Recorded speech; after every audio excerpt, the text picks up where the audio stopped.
ಕೆಂಪೇಗೌಡರಿಗೆ, ಯಲಹಂಕ ವಾಸಿ ಕೆಂಪೇಗೌಡರಿಗೆ.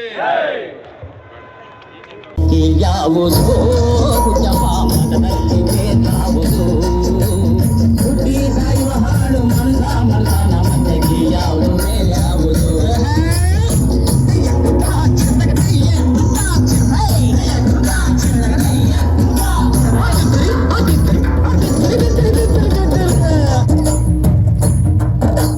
ಕಲೆಗೊಂದು ರೀತಿ ನೀತಿಯ ಜಾತಿಯ ಹೇಳುವ ಜೋಗಿ ಸಿದ್ಧರು ಗುರುಗಳು. ಒಂದು ರೀತಿ ನೀತಿಯ ಜಾತಿಯ ಹೇಳುವ ಜೋಗಿ ಸಿದ್ಧರು. ಮದನದಲ್ಲಿ ವೀರಬಾಹುವ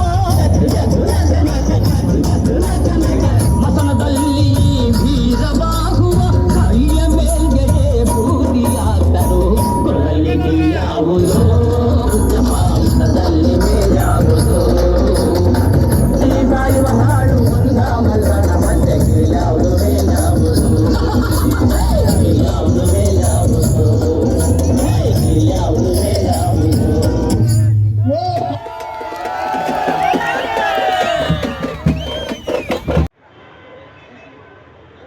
ಸುಮಾರು 100 ಕೆರೆಗಳನ್ನ ನಿರ್ಮಾಣ ಮಾಡಿದ್ರು.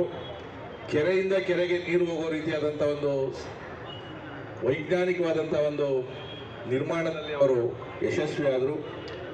ದೇವಸ್ಥಾನಗಳನ್ನು ಕಟ್ಟಿಸಿದ್ರು, ಕಲ್ಯಾಣಿಗಳನ್ನು ಕಟ್ಟಿಸಿದ್ರು, ಸಾಲು ಮರಗಳನ್ನು ನೆಟ್ಟು ಈ ವಿಶಾಲವಾದಂಥ ರಸ್ತೆಗಳನ್ನು ನಿರ್ಮಾಣ ಮಾಡಿದ್ರು.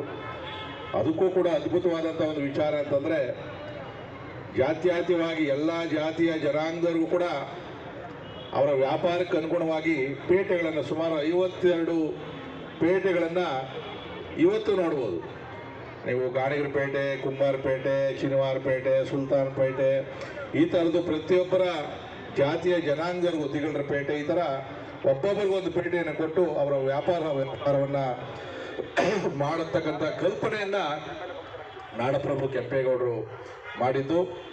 ಬಹುಶಃ ಅವತ್ತು ಬೆಂಗಳೂರನ್ನು ಇಲ್ಲಿ ನಿರ್ಮಾಣ ಮಾಡಿಲ್ಲ ಅಂದಿದ್ರೆ ಯಲಹಂಕದಲ್ಲಿ ನಾವೆಲ್ಲಾರು ಕೂಡ ಮಿನಿ ವಿಧಾನಸೌಧದಲ್ಲಿ ನಿಂತ್ಕೊತಾ ಇರಲಿಲ್ಲ.